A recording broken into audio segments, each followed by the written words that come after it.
Bonjour, donc aujourd'hui un nouveau cours, le cours T3 sur le second principe de la thermodynamique et la notion d'entropie. Alors c'est un cours qui va commencer de manière un petit peu particulière puisque je vais vous demander de mettre tout de suite le document en pause une fois que je vous aurai expliqué et de lire en fait une page internet qui est sur les départements de maths du CNRS mais qui est vraiment très bien fait et qui je trouve est une bonne introduction à l'irréversibilité en physique. Voilà, donc c'est une petite analyse documentaire. Je vous invite à prendre vraiment une demi-heure une petite demi-heure, je pense, hein, pour en fait lire ce document. Vous allez voir, il y a des vidéos, donc on comprend assez bien les choses une fois qu'on a lu le texte, et puis de répondre à ces questions-là. Voilà. Donc je vous laisse faire ça, et puis une fois que vous l'aurez fait, ben, vous pourrez reprendre la vidéo afin de découvrir un peu plus les notions.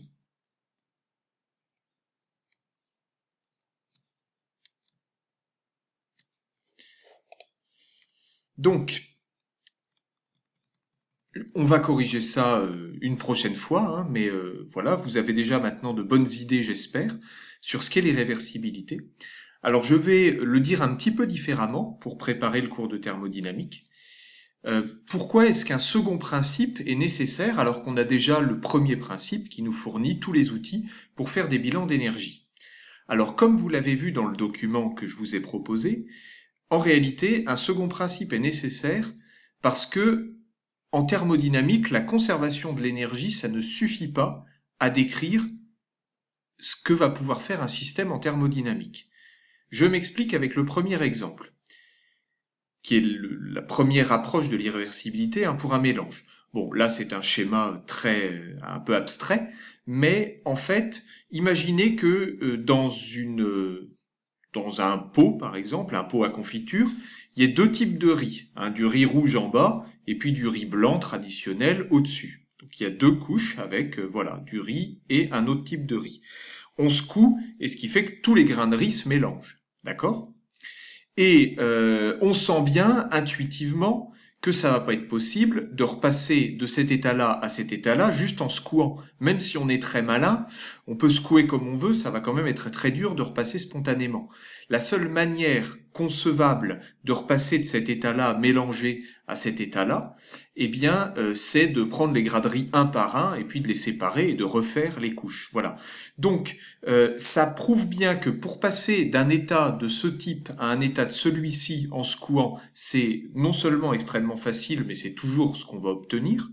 Par contre, faire l'inverse en secouant est impossible. Alors, pourquoi c'est impossible? Eh bien, parce que, en fait, c'est pas impossible par une loi de la physique. La physique ne l'interdit pas. Mais soyons plus précis, parce que si la physique ne l'interdit pas, mais qu'en même temps c'est impossible, il y a quelque chose qui manque à la physique. C'est ça l'idée derrière le second principe. Donc, en fait, c'est pas impossible par des lois de la mécanique. C'est simplement tellement improbable que nous, physiciens, on admet que cette improbabilité statistique énorme se traduit en fait par une totale impossibilité de passer de cet état-là à cet état-là seulement en secouant. D'accord?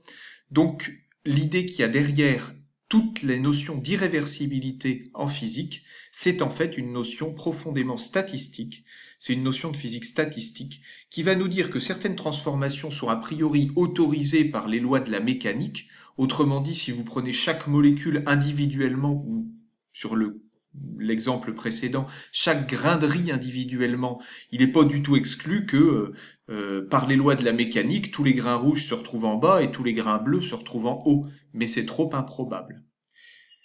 Donc la première interprétation à donner, hein, c'est l'impossibilité de réaliser une transformation inverse macroscopiquement. Alors le macroscopiquement veut simplement dire sans aller manipuler chacune des molécules du système, parce que vous vous doutez bien que pour un gaz, ça ne va pas être possible. Ça vient uniquement du fait qu'il y a un très grand nombre de particules qui évoluent et que le passage de l'état final à l'état initial est tellement improbable qu'on peut dire sans se tromper qu'il est impossible ou pour le physicien, il sera impossible. Voilà l'idée derrière ça. Alors ensuite, on peut parler un petit peu de freinage mécanique. Donc, je vous propose de regarder la vidéo suivante. Alors, c'est une vidéo intéressante puisque c'est C'est un ancien élève de l'an dernier qui l'a fait. Donc, vous allez voir, c'est relativement simple comme concept. Voilà une... je vais attendre que l'image se fasse. Voilà une roue de vélo qui est en train de tourner. Et puis, il y a, vous voyez, une petite sonde de température branchée sur un multimètre. Et on freine avec la sonde la roue de vélo. Bon, par frottement, la température de la sonde augmente, forcément, et l'énergie cinétique de la roue diminue. Et puis alors, il a fait une autre expérience où il chauffe en fait la sonde avec sa main, et puis la sonde se refroidit et la roue accélère. Voilà. Et évidemment, il conclut en disant que si ça vous paraît fou, eh bien c'est normal. Alors évidemment, la transformation inverse, il y avait un piège, il a simplement mis la vidéo à l'envers. Pourquoi c'est pas possible de passer de un patin chaud ou un thermomètre chaud à un thermomètre plus froid et une roue qui tourne plus vite? Alors c'est pas interdit par les lois de conservation de l'énergie si vous y réfléchissez bien. Il n'y a rien d'illogique au niveau de la conservation de l'énergie. Mais pourquoi on ne l'observe jamais? Simplement parce qu'on verra, le second principe nous interdira de passer spontanément d'une forme d'énergie désordonnée, donc ici l'énergie d'agitation thermique du thermomètre, à une forme d'énergie ordonnée, comme ici l'énergie cinétique de rotation d'un solide. Et si on veut vraiment savoir pourquoi, eh bien c'est encore une raison de statistique qui va rendre trop improbable cette transition énergétique-là, ce changement énergétique-là. Alors que l'inverse, par contre, est tout à fait probable et favorisé. Lorsqu'on a une roue qui tourne et qu'un patin ou quelque chose la freine, eh bien, l'énergie cinétique de la roue diminue et le patin chauffe. Alors, voilà pourquoi le second principe est indispensable en thermodynamique. C'est que le premier principe ne permet de décrire que les échanges d'énergie entre systèmes, mais il ne contient aucune information sur le caractère possible ou non d'une transformation à cause d'un phénomène d'irréversibilité statistique. Donc ça, c'est important, puisque en thermodynamique, il n'y a pas que les échanges d'énergie qui sont importants, il y a le fait qu'il y a un grand nombre de particules qui interviennent. Et ça va limiter le nombre de transformations possibles. Voilà, donc un second principe est nécessaire pour préciser celles qui sont impossibles ou possibles à cause des phénomènes éventuels d'irréversibilité. Et on verra qu'il y a plein de conséquences concrètes, même parfois assez inattendues, notamment dans les machines thermodynamiques. Bon. Alors, dans la suite, désolé pour le bruit que fait ma souris, il faut que j'en change, mais enfin, c'est un petit peu difficile en ce moment.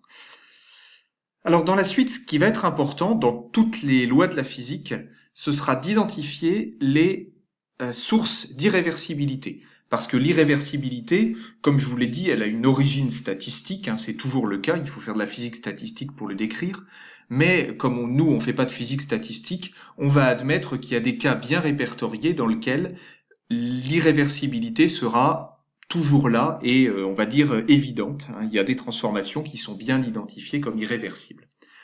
La première et la plus courante pour nous, c'est une température non uniforme dans le système, ou bien entre le système et le milieu extérieur.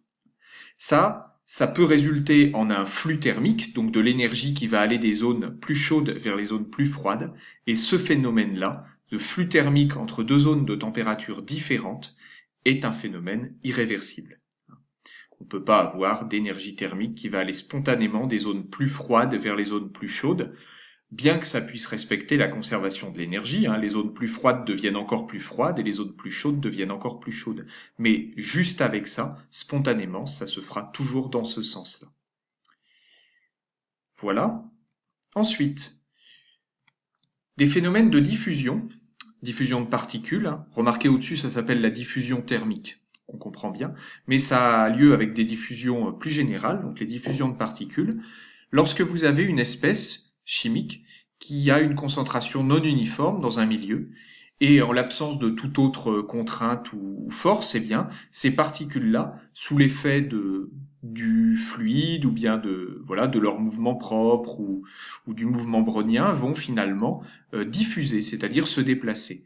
Et cette diffusion va toujours se faire des zones les plus concentrées vers les zones les moins concentrées et tendre vers une homogénéisation des particules. Voilà. Et ça, c'est irréversible, puisque on n'obtiendra jamais l'effet inverse naturellement sans autre effet. D'accord? Bon, il peut y avoir aussi des effets d'interaction qui vont rendre cet état-là plus stable, mais sans interaction, c'est toujours dans ce sens-là que ça va se faire.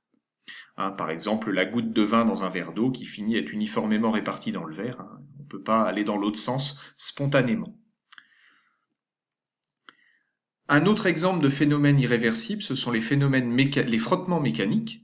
Donc ça, je vous en ai montré un exemple avec la roue de vélo, hein, mais tout frottement mécanique est par essence une transformation d'énergie irréversible, puisqu'on passe d'une forme d'énergie plus ordonnée, hein, de l'énergie mécanique par exemple, à une forme d'énergie plus désordonnée qui est de l'énergie d'agitation thermique. On peut aussi citer les transferts par viscosité. Je vous le montre pas, hein, mais il y a une belle image de diffusion de viscosité dans un écoulement ici, si vous voulez regarder sur YouTube. C'est une simulation, mais c'est assez joli. L'effet Joule aussi, donc la transformation d'énergie électrique en énergie thermique, ça c'est irréversible. Si vous chauffez une résistance électrique, ça fera pas de l'électricité. Voilà, ça c'est vraiment l'effet Joule traditionnel. Et puis une réaction chimique, monobare et monotherme, eh bien, si elle se produit dans le sens d'évolution spontanée, en vérifiant la loi d'action de masse, c'est irréversible. Bon, là, je vous donne un exemple c'est un peu spectaculaire, parce que non seulement vous avez une réaction chimique, mais en plus vous avez des gradients de température, vous avez de l'écoulement gazeux ici, avec la flamme. Donc là, c'est un phénomène super compliqué, si on veut vraiment décrire ça. En plus, c'est de la thermo hors équilibre, donc c'est très dur. Mais même une simple réaction chimique sans autre effet plus compliqué que ça, c'est irréversible si ça se déroule dans le sens de la loi d'action de masse.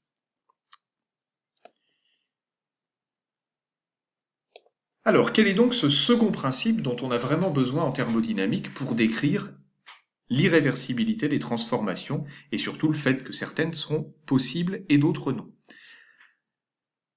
L'énoncé du second principe, vous allez voir, il est assez long, il est à bien maîtriser, mais une fois qu'on a compris ce qu'il y avait dedans, voilà, on va l'utiliser de manière assez naturelle. Le second principe dit la chose suivante. Pour tout système thermodynamique fermé, donc voilà, on exclut les systèmes ouverts, hein, il existe une fonction d'état, S, qui s'appelle l'entropie du système, tel qu'au cours de toute transformation thermodynamique, le bilan d'entropie s'écrive de la façon suivante. La variation d'entropie du système est égale à la somme de deux termes que je vais détailler.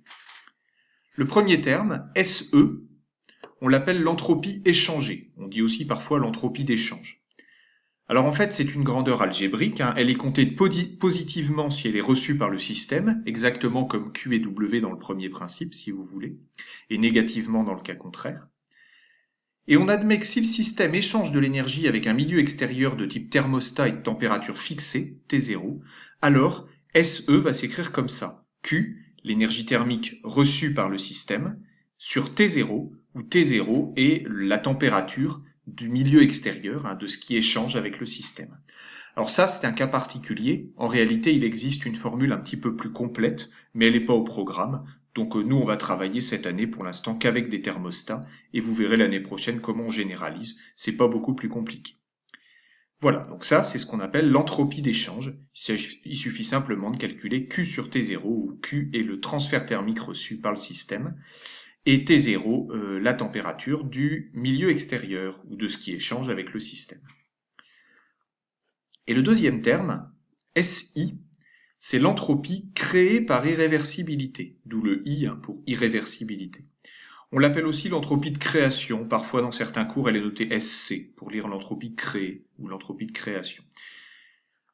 On a obligatoirement ce terme-là qui est positif ou nul. Et par définition, on qualifie la transformation de réversible si l'entropie créée par irréversibilité est nulle, et d'irréversible si elle est non nulle. Voilà, c'est la définition d'une transformation réversible ou irréversible. Voilà le second principe, hein, donc c'est un second principe à bien maîtriser, avec la signification et le nom de tous les termes. J'attire quand même votre attention avant de continuer sur la chose la plus importante. En effet, je sais par expérience que beaucoup d'élèves, quand on leur demande de citer le premier principe, ils retiennent très souvent ça, souvent ça aussi, parce que c'est une formule utile et à connaître, et ils ont tendance à oublier ça. Alors, c'est un peu paradoxal, parce que quand on a vraiment compris le second principe et à quoi il sert, on comprend que c'est ça le plus important. Tous les éléments sont importants, hein. Le bilan, évidemment, il faut savoir le faire, et puis l'entropie d'échange, on a besoin de l'exprimer. Mais l'élément crucial, c'est SI supérieur ou égal à 0. Pourquoi? Parce que dans cette inégalité, vous avez ce dont j'ai parlé depuis le début du cours. Le fait que dans une transformation, on ait SI supérieur ou égal à 0 prouve que elle est possible, elle est autorisée par le second principe. Si vous commencez à considérer une transformation et puis vous faites des calculs, des bilans d'entropie dessus, et vous vous apercevez que pour cette transformation SI est négatif, alors c'est une transformation qui viole le second principe, donc qui est tout simplement impossible pour des raisons statistiques. Voilà. Donc cette inégalité sur l'entropie de création est fondamentale parce que c'est le point le plus important du second principe. C'est grâce à ça qu'on va interdire ou autoriser certaines transformations. Voilà pour le second principe. Alors, cette fonction d'état, l'entropie, elle n'a pas de signification physique évidente, enfin pas à notre niveau pour l'instant. Je pourrais vous en parler un petit peu à la fin, mais pour l'instant, on admet juste que c'est une fonction qui permet de décrire les transformations thermodynamiques.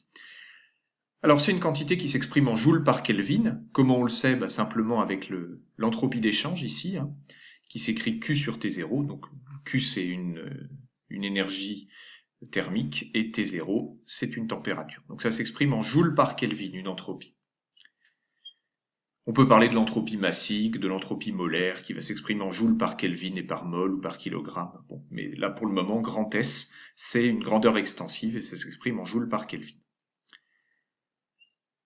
Il y a deux cas particuliers très importants d'application du second principe qu'on va retrouver de nombreuses fois.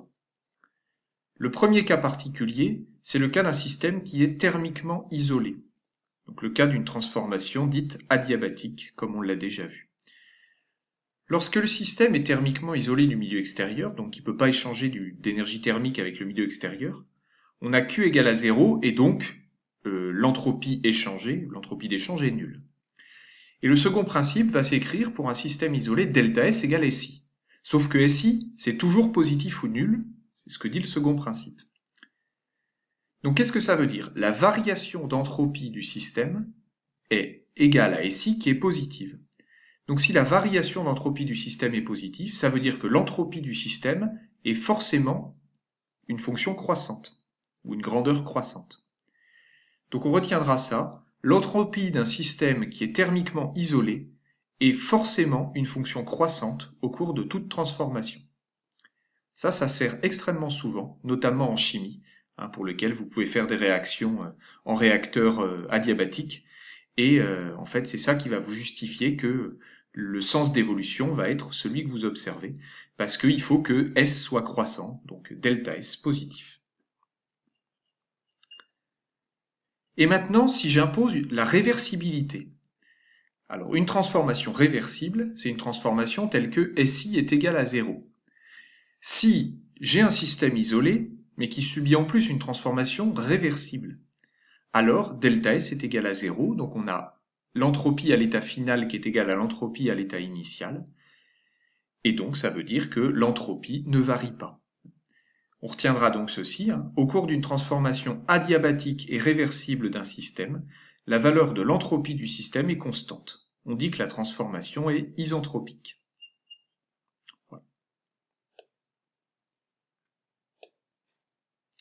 Alors, je vais vous présenter quelques formules simples pour l'entropie. Ces formules ne sont pas à connaître par cœur, elles vous seront redonnées dans un sujet.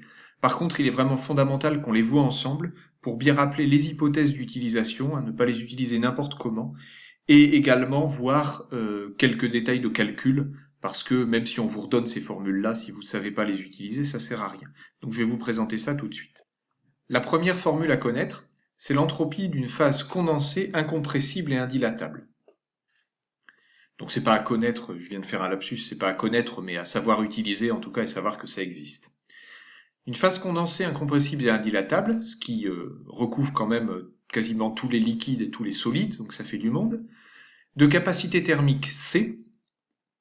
à une entropie qui va être définie par l'entropie de votre phase condensée incompressible indilatable, c'est C ln de T, plus une constante. Je ne justifie pas d'où ça sort, hein, ça peut se justifier, mais on va admettre cette formule-là.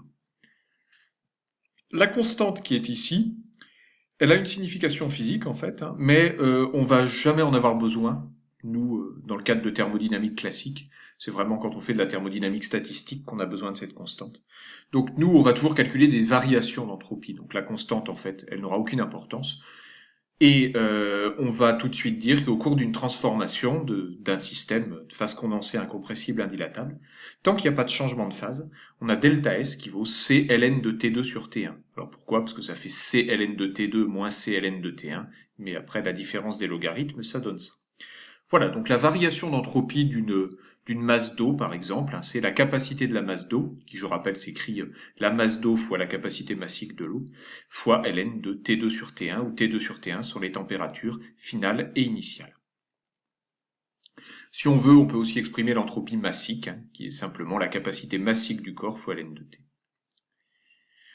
On va s'en servir souvent dans les machines thermodynamiques. Deuxième type de système important, c'est le gaz parfait. Alors, le gaz parfait, il y a plusieurs expressions pour l'entropie, mais plusieurs expressions équivalentes. Je vais vous laisser un petit exercice à faire, mais je vais vous présenter les trois formules. L'entropie du gaz parfait, donc n mol de gaz parfait, elle peut s'exprimer de trois façons différentes. La première, S avec les variables température et volume du gaz, qui va s'écrire Nr sur gamma-1, qui au passage vaut Cv hein, pour un gaz parfait, ln de T, plus Nr ln de V, plus une constante qui, pareil, n'aura pas de signification physique, comme les deux autres. Pardon. S de T et P, c'est gamma Nr sur gamma-1, donc Cp fois ln de T moins Nr ln de P. Et puis S de P et V, c'est gamma Nr sur gamma-1 ln de P plus Nr sur gamma-1 ln de V. Voilà, donc ces trois expressions.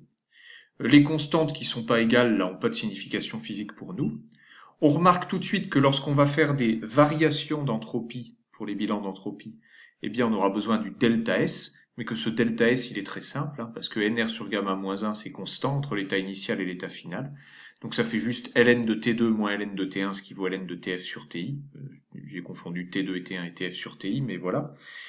Pareil pour le volume, donc la variation s'écrira comme ça, et puis pour les deux autres c'est exactement pareil, il suffit d'adapter le raisonnement. Alors je vous propose à titre d'exercice de vérifier que je raconte pas des bêtises et de vérifier que ces trois expressions sont en fait parfaitement équivalentes. Donc vous prenez celle-ci par exemple, et puis vous essayez de montrer que pour un gaz parfait, eh bien ça peut se transformer en ça. Alors je vous donne la méthode, hein, parce que voilà, il suffit simplement de remplacer la variable qu'on veut faire disparaître en utilisant la loi du gaz parfait, et puis d'isoler tout ce qui est constant et de garder le reste. Voilà, essayez de faire ça, donc de passer de celle-là à celle-là, puis de celle-ci à celle-ci, et quand vous aurez réussi, vous pouvez passer à la suite.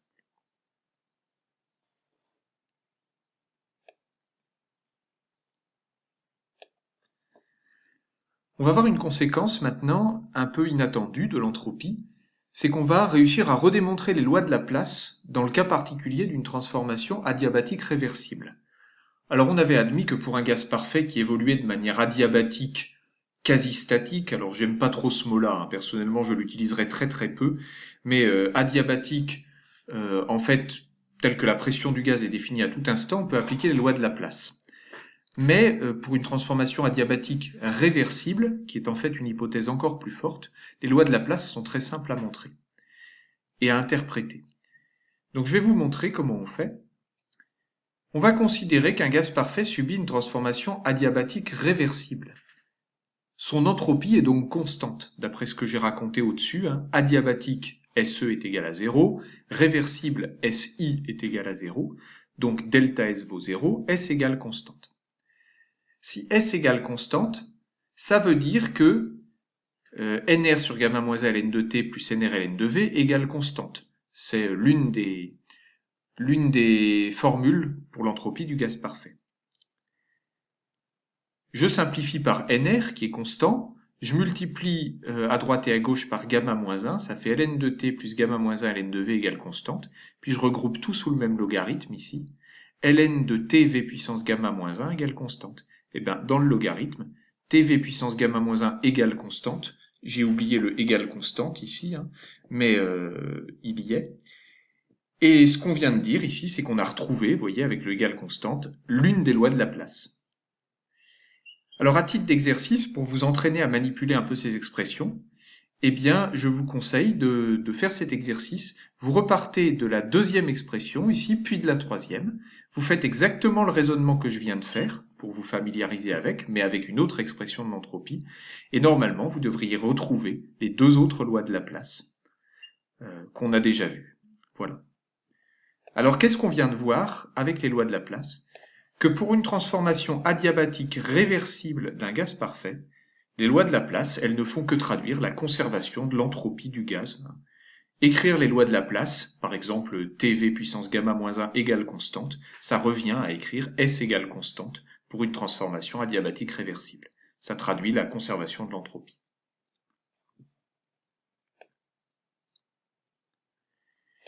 Et la dernière formule à connaître, qui va nous être très utile dans les machines thermodynamiques, c'est la variation d'entropie lorsqu'il y a un corps qui change d'état, lors d'un changement de phase, par exemple.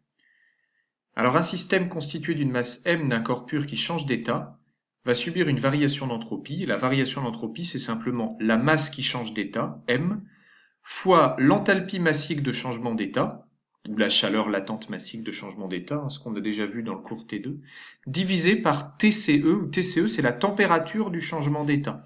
Alors la température du changement d'état, attention, c'est la température du corps, la température de la transition de phase, en fait. Puisque forcément, hein, lorsqu'on a un corps qui change d'état, à pression fixée, on a une température fixée. Donc voilà, là c'est vraiment la température du changement de phase. On va retrouver cette formule plus tard. Alors j'ai fait une petite application numérique ici, hein, pour y voir plus clair. Donc pour une masse d'eau de 1 kg qui se vaporise sous un bar, eh bien l'enthalpie massique de vaporisation c'est 2000 kJ par kilogramme à peu près, hein, et la température de vaporisation 100 degrés Celsius sous un bar. Donc, attention, on convertit en Kelvin évidemment, parce que là en degrés Celsius ça marche pas du tout, il faut convertir en Kelvin. Donc la variation d'entropie de l'eau lors de la transformation va s'écrire delta S égale m fois l'enthalpie massique de vaporisation sur Tvap, ça fait 6,1 kJ par Kelvin. C'est juste pour faire une application numérique, ça n'a pas de sens physique directement, hein, mais ça nous servira à interpréter d'autres choses. Remarquez l'unité au passage, kilojoule par Kelvin, c'est l'unité de l'entropie.